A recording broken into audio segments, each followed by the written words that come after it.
주신 하나님의 말씀은 요나 4장 1절로 11절 말씀입니다. 제가 받들어 봉독하겠습니다.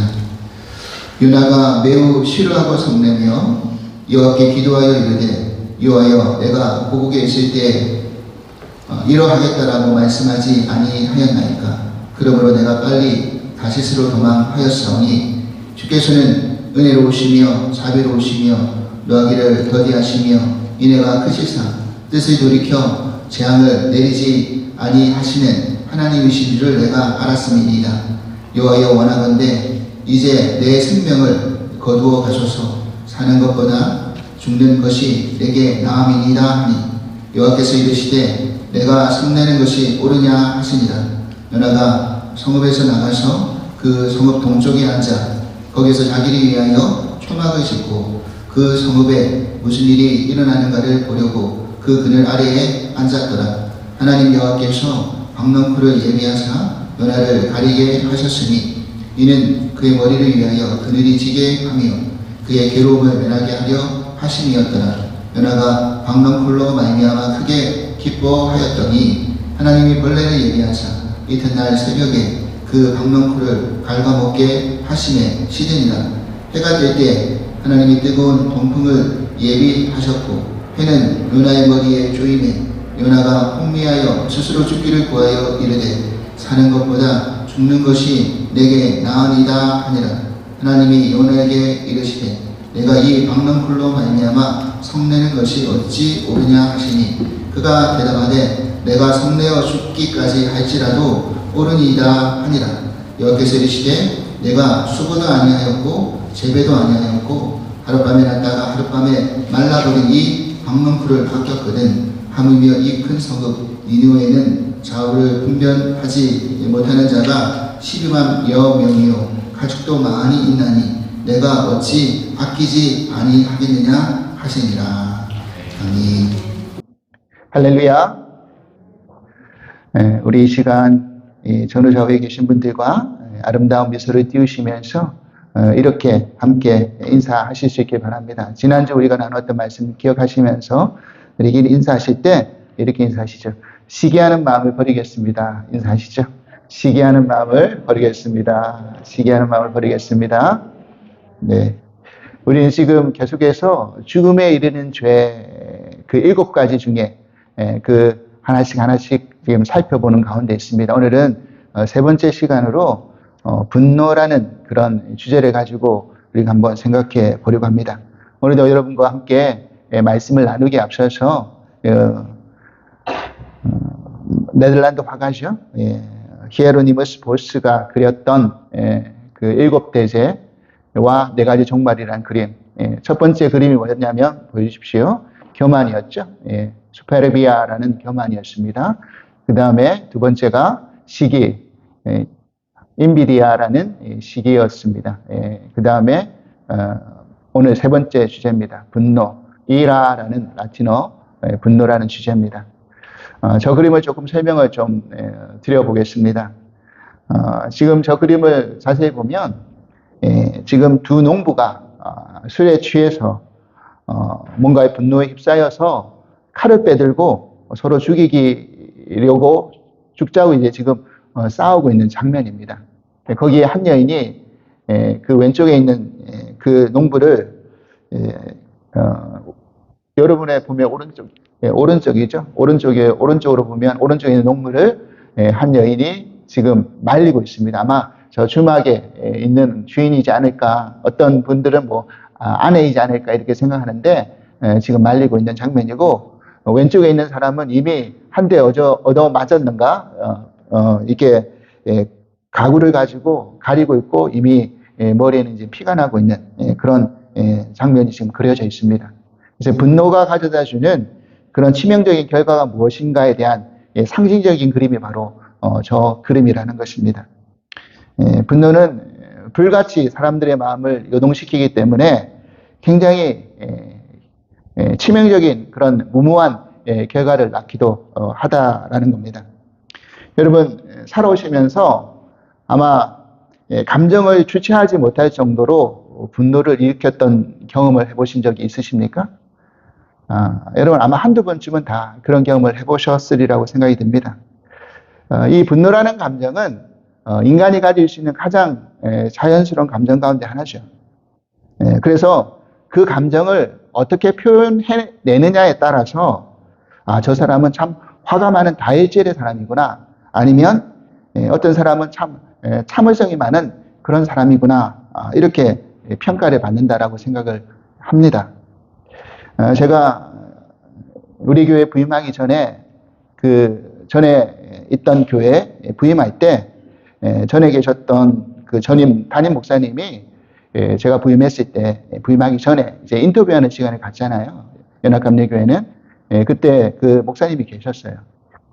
그래서 그 목사님이 교인들에게 제가 그 전임 담임 목사님을 잘 알고 있었거든요. 저를 어떻게 교인들에게 소개했느냐면, 저보고, 이 목사님은 살아있는 부처입니다, 이렇게 소개를 했어요.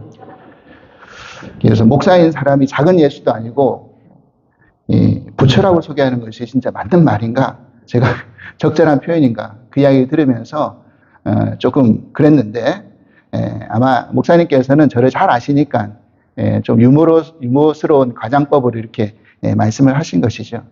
사실 제가 미국에 처음 왔을 때 첫 번째 사역지가 그 목사님이 담임하셨던 교회 부목사였습니다. 근데 그 인연은 그보다 더 거슬러 올라갑니다. 제가 한국에서 신학대학원에 다닐 때 첫 번째 교육전도사로 그렇게 저를 뽑으시고 발탁하셔서 그때 잠깐 함께 사역했던 그 광림교회의 전도사 시절 때 교육 목사님이 바로 그 목사님이셨어요. 그래서 제가 미국에 처음 왔을 때 환영하면서 한 새벽 1시에 제가 미국 저희 가족들이 다 떨어졌거든요. 그 LA 공항에 떨어졌을 때 비행기가 딜레이 돼가지고 그때 저희 가족을 마중 나와서 학교 기숙사까지 이렇게 라이드 해주신 분도 그 목사님이셨습니다. 그래서 굉장히 그런 깊은 관계가 있었습니다. 그래서 저를 잘 겪어보시고 또 부목사 생활을 했기 때문에 저를 누구보다 저의 성품을 아셨기 때문에 아마 그렇게 소개를 하셨던 것 같아요. 아마도 목사님이 생각하실 때 저는 참 참을성이 많은 사람이구나, 그래서 농담처럼 교인들에게 저 사람은 생불입니다, 이렇게 소개를 해주신 것 같습니다. 근데 제가 제 스스로를 생각해 볼 때 물론 저의 기질적인 장점이 그런 부분이 있습니다. 참을성이 많은 부분이 사실은 있습니다. 근데 부처라고 이야기 들을 정도까지는 사실은 아닙니다. 그 정도까지는 아니에요. 저도 참을성이 많지만 저 안에 어떻게 분노라는 감정이 없겠습니까? 그냥 잠깐 억누르고 있는 그 뿐이죠. 그래서 마치 그 흙탕물처럼 수면 아래 보이지 않고 가라앉아 있는 것인데 누군가가 막 그것을 휘저으면 참지 못하고 통제력을 잃어버릴 때도 있습니다. 여러분 저에게 화를 내게 하지 마시기 바랍니다. 그런 때가 있어요. 근데 저뿐만 아니라 모든 분들은 다 아마 그런 때가 있으리라고 생각이 듭니다. 여러분 지금 우리는 사실은 이 분노의 시대에 살고 있습니다. 여러분 뉴스를 들여다보면 각종 증오 범죄가 끊이지 않고 지금 생겨나가고 있죠. 실례로 우리가 팬데믹 때 사실 이 코로나 바이러스가 중국에서 시작되었다라는 그 이유 때문에 동양인 비하로 그 문제가 증폭이 되어서 증오 범죄가 얼마나 많이 일어났었습니까? 지금 여전히 이 미국 내에서 끊이지 않는 총기 사고들이 지금 일어나고 있는데 그 많은 부분이 사실은 증오 범죄 가운데 한 부분입니다. 여성 비하, 흑인 비하, 동양인 비하, 진영 비하. 어떻게 보면 우리 사회가 어떤 자기의 분노를 표출할 대상을 찾고 있고 거기에 대상이 찾아지면 온 화력을 다 집중해서 쏟아붓는 것 같은 그런 느낌이 들고 있습니다. 여러분 인터넷 기사라든지 유튜브 영상에 보면 댓글이 달리는 게 있거든요. 여러분 그 댓글을 가만히 읽어보시면 그 댓글의 많은 부분이 선풀이라기보다는 악플들이 많이 달려 있습니다. 자기의 마음에 조금만 들지 않으면 온갖, 요즘은 예전에는 더 심했죠. 요즘은 많이 그런 것이 스크린되어서 가려지지만 예전에는 그냥 육두문자가 그 안에 다 적혀질 정도였습니다. 그러니까 그 익명성이라는 그 보호 아래에서 언어 폭력을 행사하는 것을 보면 참 안타깝다라는 겁니다. 여러분 올 1월에 미국 에미상을 시상하죠. 그때 작품상, 감독상, 남녀 주연상에서 총 8개 부분에 수상했던 작품이 있습니다. 그게 뭐냐면 성난 사람들이라는 그런 작품입니다. 영어 원 제목이 뭐냐면 저겁니다. 한글로 번역한 건데 영어 원 제목은 비프라는 그런 드라마입니다. 비프가 소고기잖아요.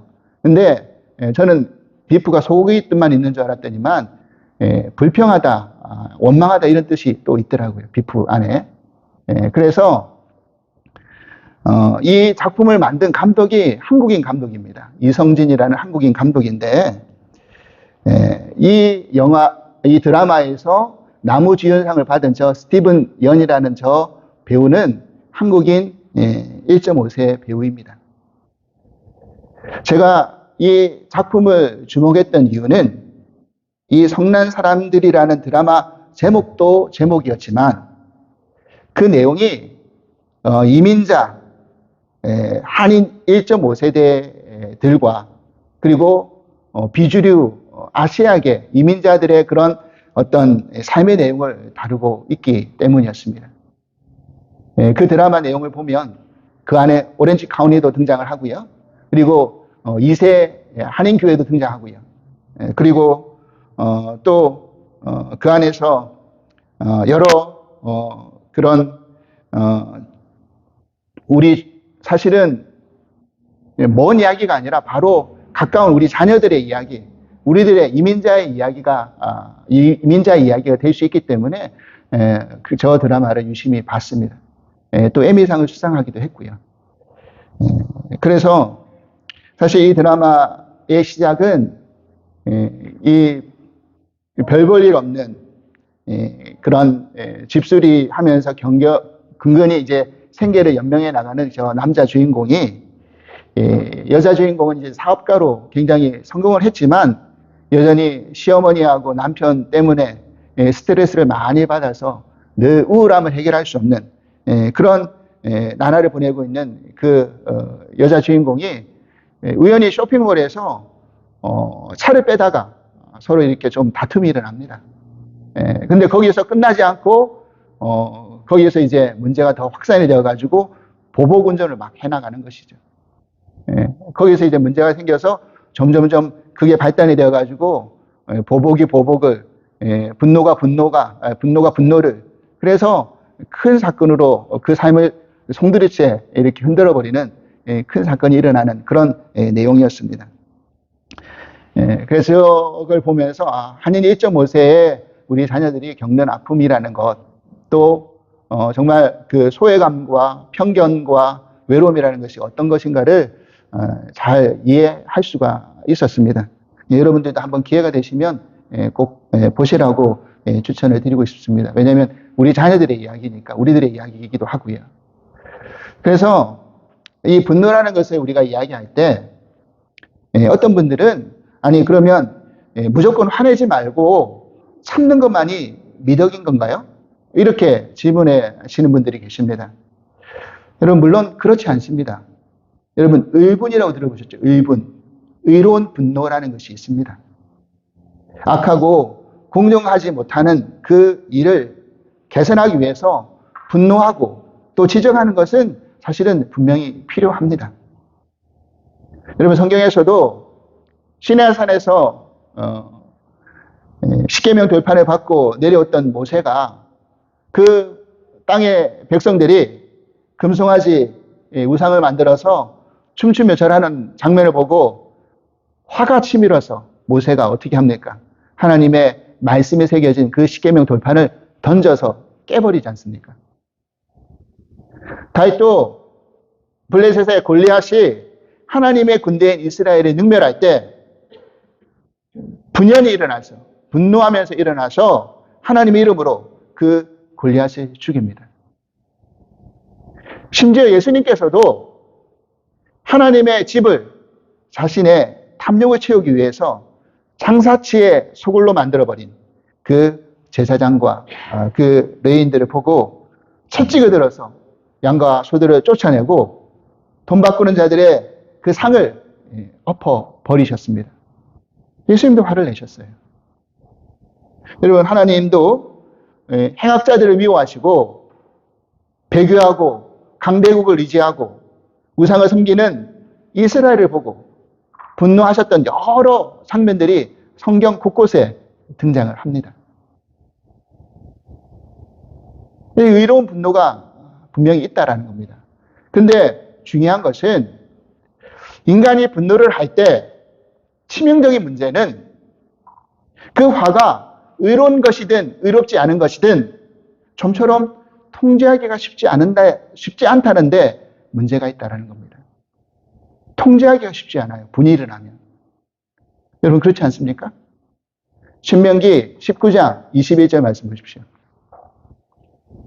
같이 한번 읽어보실까요? 시작. 내 눈이 그 일을 여기지 말라. 생명에는 생명으로, 눈에는 눈으로, 이에는 이로, 손에는 손으로, 발에는 발로이니라. 이 신명기 법이거든요. 이게 뭐냐면 동행보복법이라는 겁니다. 같은 방법으로 보복해주라는 동행보복법이 신명기 율법에 있는데 우리가 이 말씀을 대하면 아니 자비하신 하나님, 사랑이 많으신 하나님이 어떻게 이런 것들을 허락하시는 건가? 라고 오해할 수도 있습니다. 근데 사실 하나님께서 이 말씀으로 법을 정하신 이유는 인간이 자신에게 해를 입힌 사람들, 자신이 해를 당하면 절대로 눈에는 눈으로, 이에는 이로, 손에는 손으로, 발에는 발로만으로 그렇게 보복하지 않는다라는 겁니다. 내가 당하면 그 당한 것에 서너 배를 대갚아줘야지만이 직성이 풀린다라는 거예요. 그게 인간들의 마음이라는 겁니다. 그래서 하나님은 그렇게 하지 말라고 이런 법을 정해놓으신 거예요. 진짜 못 참아서 보복할 거면 저 정도 선에서 끝내라. 근데 하지 말라는 이야기죠, 사실은. 저 말씀은. 여러분, 그렇습니다. 절대로 우리 자신의 기준으로는 인간이 공정할 수 없다라는 거예요. 오늘 본문 속에 우리가 요나 이야기는 너무나 잘 알고 있는 스토리입니다. 오늘은 이 분노라는 관점에서 이 이야기를 한번 살펴보려고 합니다. 오늘 본문 4장의 처음이 이렇게 시작을 하고 있어요. 1절에 뭐라고 하고 있느냐면 요나가 매우 싫어하고 성내며 이 요나 선지자가 지금 무슨 일인지 굉장히 싫어하고 성내였다라고 성경이 기록하고 있습니다. 그런데 무엇으로 성내고 싫어하고 있느냐를 우리가 살펴보면 아니 어떻게 하나님 일을 대행하며 하나님 말씀을 전하는 이 하나님의 사람 선지자인 요나가 저런 일로 화낼 수 있는가 할 정도로 의아해할 수 있습니다. 요나는요 하나님의 말씀을 처음에는 순종하지 않다가 어쩔 수 없이 자기가 죽을 고비를 넘겨서 순종하게 되잖아요. 그래서 하나님의 아스루 니느웨에 가서 회개를 선포하라라고 말씀을 전합니다. 그래서 그들에게 말씀을 전하자 그들이 금식을 선포하고 회개하는 놀라운 일들이 일어났던 겁니다. 사실 요나는요 이 하나님 말씀을 전하는 것마저도 마지못해서 했어요. 그걸 어떻게 알 수 있느냐면 요나가 니느웨 성은 도보를 걸어도 한 3일 정도 걸어야지만이 다 돌아볼 수 있는 그런 성읍이거든요. 큰 성읍이거든요. 근데 하나님 말씀은 하루만 전하고 그냥 끝내버렸어요.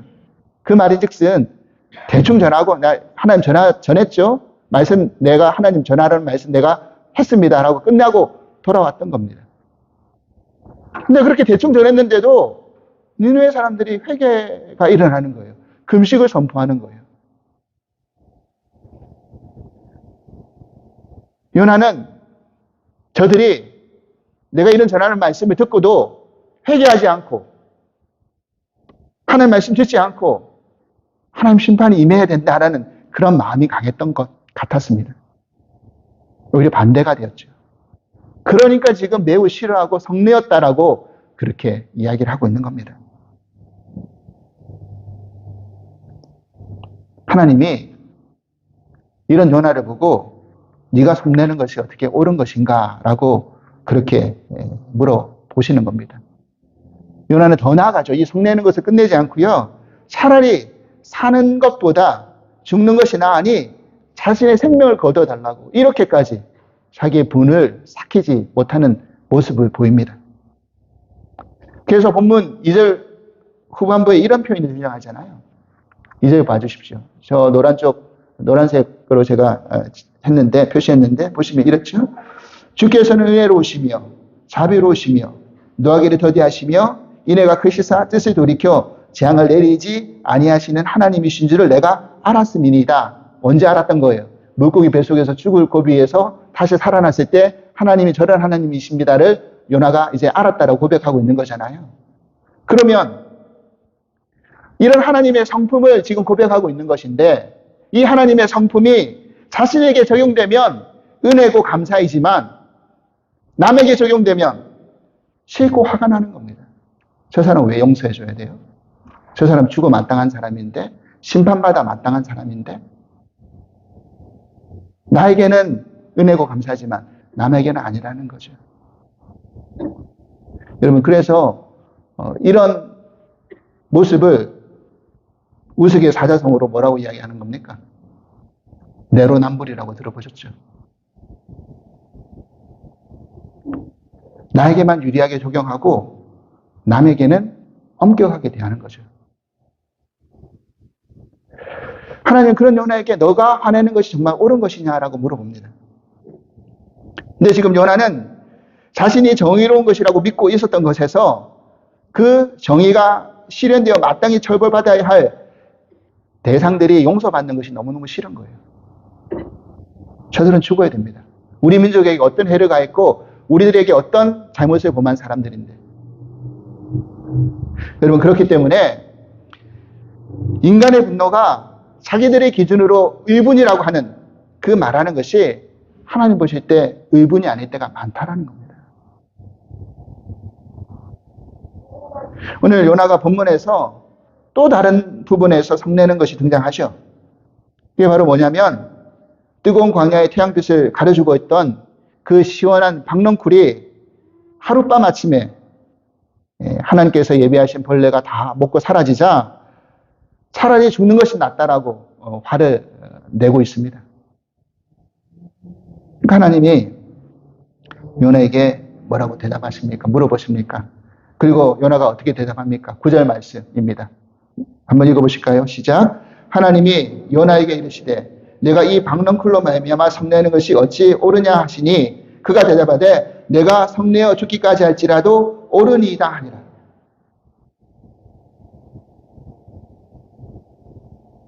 간이 배 밖에 나왔죠. 하나님이 너 그렇게 성내는 게 옳으냐? 그러니까 지금 요나의 눈에는 하나님도 안 보이는 거예요. 성내어 죽기까지 할지라도 옳습니다. 하나님. 어쩌라고요? 화가 나는데. 여러분, 분노가 생겨나면 이렇게 이성이 마비되고요. 분별력이 사라집니다. 하나님이라 할지라도 눈에 보이지 않는 거예요. 자신을 통제할 수가 없으니까 큰 사고를 치는 겁니다. 지금 요나에게 자신이 생각하는 그런 자기에게 끼쳐주는 유익이 사라지자 분노하고 있잖아요. 근데 그 유익이라는 것도 하나님 지적하신 것처럼 네가 수고해서 얻은 거냐? 네가 재배해서 그 유익을 네가 얻은 거냐? 은혜인데. 그거 사라지니까 네가 성낸다고? 여러분 그러니까 우리는요. 너무나 하찮은 것 때문에 지금 하나님 앞에 저렇게 성내잖아요. 그 박넝쿨이 뭐라고 하나님 앞에 대적할 정도로 화낼 정도로 저렇게 할 정도냐는 거예요.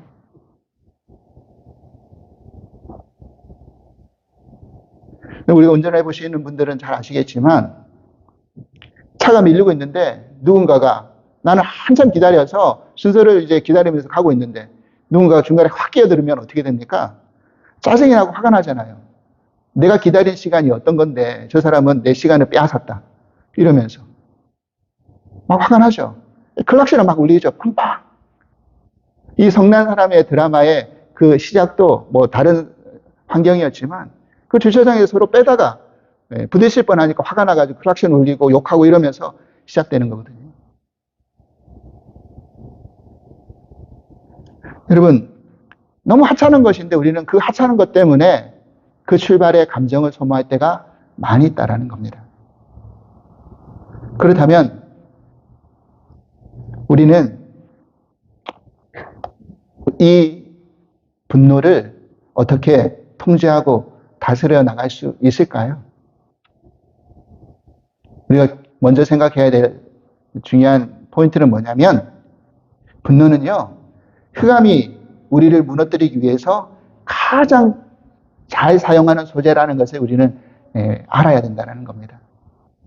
우리가 앞서 오랫동안 살펴봤던 에베소서 말씀 여러분 기억하십니까? 에베소 4장 26절, 27절 말씀 보십시오. 다시 한번 기억을 떠올려 보겠습니다.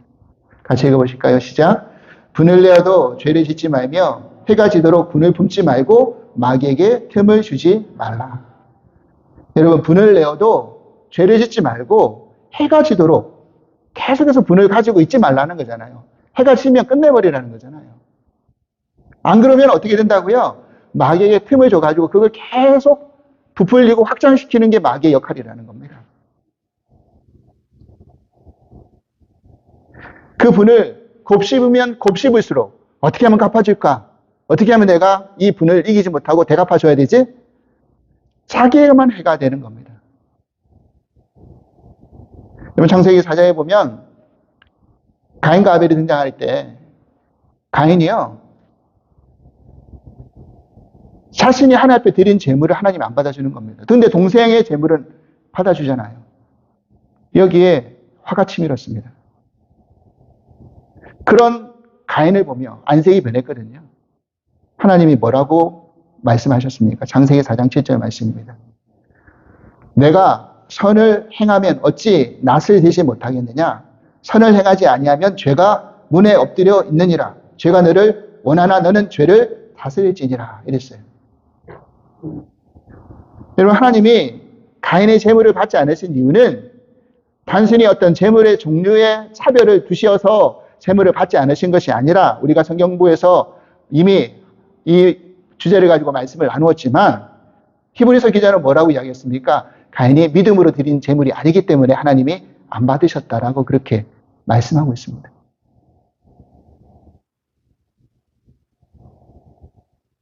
그의 삶의 모습이 선을 행하는 그런 삶의 모습을 살다가 하나님 앞에 예배 드리러 나온 게 아니라 재물 드리러 나온 게 아니라 삶은 그냥 개차반으로 살다가 오늘 주일이니까 나 예배 드리러 가야 되겠네. 그런 예물 하나님이 안 받으신다는 거예요.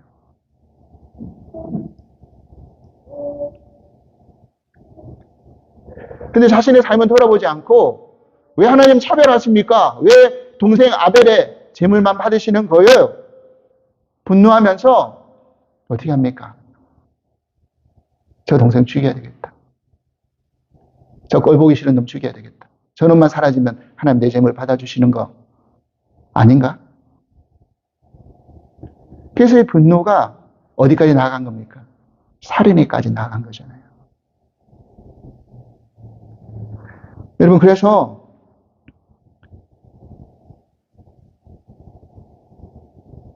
그 분노하는 가인을 죄는 가만히 내버려 두지 않았던 겁니다.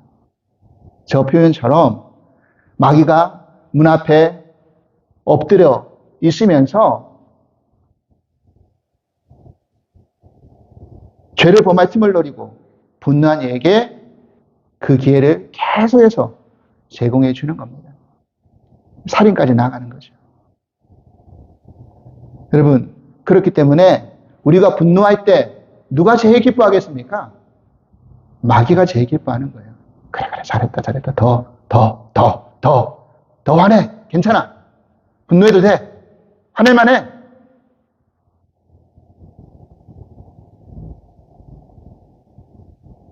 여러분, 그 분노 때문에 결국 하나님과 우리의 관계가 끊어지고 사람과 사람과의 관계가 끊어지고 내 안에 있는 나의 관계도 다 끊어져 버립니다. 이 죽음에 이르는 죄라는 이 죽음이라는 것은 결국 관계잖아요. 성경에서 말하는 죽음이라는 것은 육신의 죽음만을 이야기하는 것이 아니라 관계적인 죽음이 크잖아요. 결국 죄는 우리의 관계를 끊어버리는 거거든요. 하나님과 우리 관계를 끊어버리고 사람과 사람과의 관계를 끊어버리고 내 자신과도 부끄럽고 수치스러워서 내 자신과의 관계도 끊어버립니다. 여러분, 정말 저는 놀라운 이야기를 하나 들었는데, 한국의 유명한 목사님께서 어느 미국 교회에 초청을 받아서 그 예배를 이제 인도하러 가신 적이 있으셨답니다. 이게 실제 일어난 일입니다. 그분의 말씀이니까 그분이 거짓말 하실 것도 아니고. 근데 버지니아에 있는 작은 교회에 방문해서 예배를 드리러 갔는데, 한인 교회에 그 목사님을 이제 환영하러 나오신 그 한 분이, 목사님, 우리 교회가 유명한 거 아시고 오셨나요? 라고 질문을 하시더라는 거예요. 그래서 이 목사님, 예? 유명하다고 뭐가 유명합니까? 라고 물어보니까 뭐라고 이야기하시냐면 놀라운 이야기 하는 거예요. 우리 교회는요, 목사가 장로를 총으로 쏘아 죽인 교회입니다. 이런 이야기를 하더라는 거예요. 여러분, 목사도요, 죄 많은 인간인지라 실수도 할 수도 있고 죄를 범할 수도 있습니다. 오죽했으면 진짜 그렇게 했겠냐라고 생각을 하겠지만, 여러분, 우리가 이런 분노를 이기지 못하면 이런 일이 일어난다는 거죠. 그로 인해서 모든 관계는 다 깨어져 버리고 그 교회가 어떻게 됐겠습니까? 자신의 분노의 결과가 내가 당한 것으로 갚아주는 것으로 끝나는 것이 아니라 더 심각한 죄를 일으킨다는 것이죠. 그래서 그럴수록 우리는 어떻게 되는 겁니까? 화가 날 때 그 문제를 어디로요? 하나님 앞으로 가지고 나와야 된다는 겁니다. 두 번째로요, 원수를 갚는 일은 나에게 속해 있지 않다라는 것을 우리가 인정하고 용서의 마음을 가질 수 있어야 된다는 겁니다. 바울은 로마서 12장 19절에 이렇게 말씀하셨어요. 우리 같이 한번 읽어보겠습니다. 시작. 내 사랑하는 자들아, 너희가 친히 원수를 갚지 말고 하나님의 진노하심에 맡기라. 기록되었을 때 원수 갚는 것이 내게 있으니 내가 갚으리라고 주께서 말씀하시니라. 하나님이 판단하시고 하나님이 정죄하시고 하나님이 갚으시겠다라고 말씀하셨습니다. 여러분, 우리가 하나님의 공의를 믿는다고 한다면 지금 내가 당한 억울한 일, 공의로우신 하나님 앞에 나아가서 맡기고 하소연하면 되는 겁니다. 여러분, 다윗은 자신을 죽이려고 했던 사울에게 쫓기면서 얼마나 억울했겠습니까? 진짜 다윗이 죽을 만한 죄를 지어서 지금 사울에게 쫓기고 있었던 겁니까? 아니죠. 오히려 이스라엘을 위해서 큰 공을 세워서 상을 받아도 마땅할 다윗을 지금 사울이 시기해서 죽이려고 쫓아다니고 있었지 않습니까? 하지만 다윗은 많은 시편의 고백 속에서 자신의 무고를 하나님께 하소연하면서 하나님이 이 악한 일을 갚아달라고 그렇게 청원하는 그런 내용들이 많이 등장합니다. 그렇기 때문에 다윗이 사울을 죽일 수 있는 기회가 2번이나 있었음에도 불구하고 자기 손으로 사울을 죽이지 않잖아요. 여러분, 요셉도 보면 애굽의 총리 대신이 되었을 때 자신을 애굽의 노예로 팔아넘긴 형들을 얼마든지 벌할 수 있는 위치가 되었었잖아요. 근데 형들을 용서합니다. 왜? 그 모든 일을 하나님이 계획하신 큰 그림이었다라고, 계획이었다라고 깨달았기 때문에 용서를 하는 거죠. 그리고 그 형들의 형편과 상황을 나중에 알았기 때문에 용서하는 거고요. 왜 그랬을까? 저는 여러분 그렇습니다. 여러분 요즘 어떤 일에 짜증이 나시고 화가 치밀어 오르십니까? 여러분 야고보서 1장 19절 20절 말씀 같이 한번 읽어보실까요? 시작. 내 사랑하는 형제들아, 너희가 알지니 사람마다 듣기는 속히 하고 말하기는 더디하며 성내기도 더디하라. 사람이 성내는 것이 하나님의 의를 이루지 못함이라. 아멘. 여러분, 좀 화가 나더라도 남의 이야기는 잘 들어주시고요. 성내는 거 좀 더디하십시오. 말하는 거, 할 말이 있어도 좀 더디 말하십시오. 성내는 것을 하나님의 의를 이루지 못하는 것이더라고 그렇게 말씀하고 계십니다.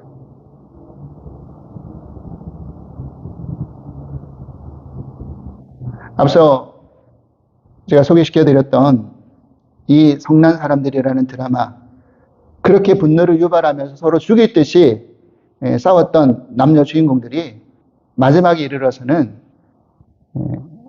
어쩔 수 없이 서로가 서로에게 도와줄 수밖에 없는 그런 공경에 빠지게 됩니다. 그러면서 자기들이 스스로 생각할 때, 아, 여기서 죽는구나, 우리는. 사고를 당하거든요. 그 막 운전하다가 낭떠러지에 떨어져가지고 고립이 됩니다.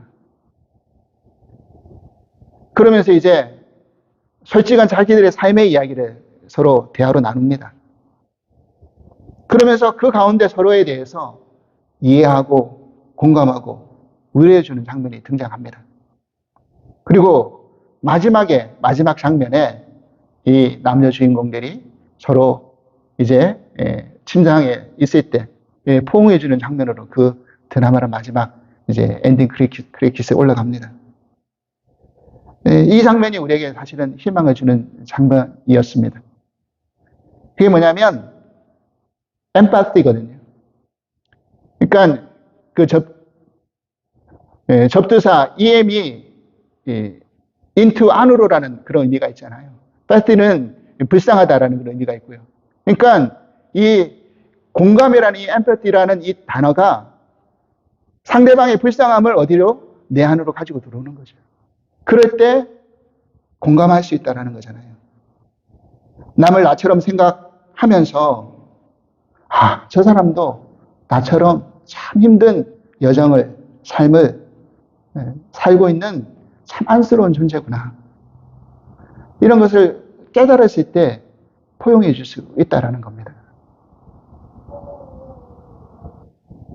내가 듣고 싶던 그 말도 다른 사람도 절실하게 필요한 말일 수 있었겠구나.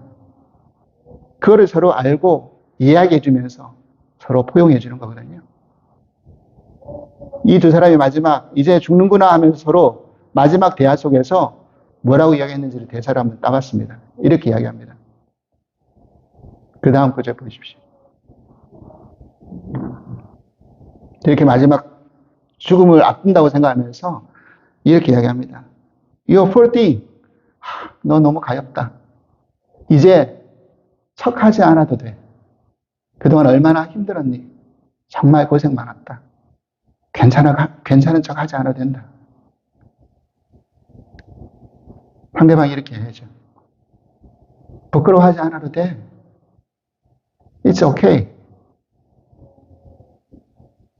안 숨겨도 돼. 그 다음 It's okay. 이렇게 이야기해 줍니다. 여러분, 이 작품을 나무주연상을 수상했던 스티브 연이 한인 2.5세잖아요. 그 배우가 이 상을 받고 수상 소감을 이렇게 이야기를 했습니다. 뭐라고 이야기했는지 한번 보십시오. 이렇게 이야기했습니다. 데니, 그게 주인공 이름입니다. 데니에게 고마움을 표현하고 싶다. 편견과 수치심은 아주 외로운 것이지만 동정과 은혜는 우리를 하나로 모이게 만든다. 우리 교회가 편견과 수치심을 자극하고 배척하는 그런 교회가 아니라 동정해주고 은혜로 우리가 감싸주는 그런 교회가 되어야 되지 않겠습니까? 여러분, 이민자의 삶이 얼마나 팍팍하고 힘드십니까? 때로는 그 편견 앞에 또 여러 가지 그런 부끄러움과 수치심 앞에 외로울 때가 얼마나 많이 있습니까? 하소연할 데 없는데. 그러니까 교회 와서 분노하지 마시고 화내지 마시고 오히려 동정하시고 하나님의 은혜를 사모하시면서 우리가 하나로 모여갈 수 있기를 간절히 소망합니다. 우리가 지금 사순절을 보내고 있습니다. 십자가 여러 의미 가운데 우리가 용서의 십자가를 우리가 함께 붙들었으면 좋겠습니다. 우리의 분노의 감정이 치밀어 오를 때마다 하나님 우리를 어떻게 용서해 주셨는지에 대한 것들을 깊이 묵상할 수 있는 시간이 되시기 바랍니다. 마지막으로 우리 성경 구절 한 구절 읽고 말씀을 마치겠습니다. 우리가 살펴봤던 에베소서 말씀입니다. 4장 31절로 32절 말씀. 우리 같이 한번 읽어보실까요? 시작. 너희는 모든 악독과 노함과 분냄과 떠드는 것과 비방하는 것을 모든 악의와 함께 버리고 서로 친절하게 하며 불쌍히 여기며 서로 용서하기를 하나님이 그리스도 안에서 너희를 용서하심과 같이 하라. 아멘. 이와 같은 용서가 우리 가운데 퍼져나갈 수 있는 은혜가 있기를 주님으로 간절히 기도를 드립니다. 하나님 감사합니다. 죽음에 이르는 그 죄악의 근원되는 이 분노라는 이 감정을 우리가 때로는 다스리지 못하고 폭발함으로 말미암아 얼마나 많은 어려움들과 힘든 일들이 우리 가운데 경험되어졌습니까? 하나님 우리가 이 살아가고 있는 이 이민자의 삶이 편견과 그런 소외와 수치심 때문에 때로는 부끄러워할 때도 많고 외로울 때도 많고 고립될 때도 많았다라는 것을 압니다. 하나님 그렇게 찾아온 교회 안에서 우리가 서로 포용해주고 동정해주고 은혜로 베풀어 주지 않으면 어디서 우리가 위로받을 수 있으며 우리가 치유받을 수 있겠습니까? 하나님 우리 안에서 서로 지적하고 나누어지고 화내고 배척하는 것이 아니라 모든 사람을 함께 포용해 줌으로 말미암아 이 사순절 기간 주님이 우리를 용서하셨던 것처럼 우리도 그리스도 안에서 용서함의 그런 마음과 은혜가 우리 가운데 충만히 퍼져나갈 수 있기를 하나님께서 저희들을 붙들어 주시고 인도하여 주시옵소서. 감사하며 예수 그리스도 이름으로 기도합나이다. 아멘.